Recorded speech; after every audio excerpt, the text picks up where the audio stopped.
नमस्कार माझ्या शेतकरी मित्रांनो, शेतकरी दादा यूट्यूब चॅनलमध्ये आपले सर्वांचे पुन्हा एकदा स्वागत आहे। आज आपण बघणार आहे सोयाबीनचे बाजारभाव।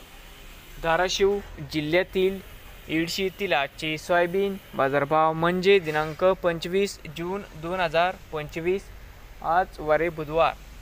तर मित्रांनो, आजचे चालू खरेदी सोयाबीन बाजारभाव। मित्रांनो, या ठिकाणी तुम्हाला सोयाबीनचे पेमेंट लगेच पाहिजे असेल, येडशीमध्ये आज सोयाबीनला 4270 रुपये क्विंटल येडशीमध्ये आज सोयाबीनला बाजारभाव मिळत आहे। मित्रांनो, नवीन आले असाल तर शेतकरी दादा यूट्यूब चॅनेलला सबस्क्राईब करा। रोज सोयाबीनचे व्हिडिओ बघण्यासाठी धाराशिव जिल्ह्यातील मित्रांनो होते येडशी येथील आजचे सोयाबीन बाजारभाव। तर मित्रांनो, हा व्हिडिओ संपूर्ण बघितल्याबद्दल सर्व शेतकऱ्यांचे मनापासून धन्यवाद। भेटूया पुढील व्हिडिओमध्ये।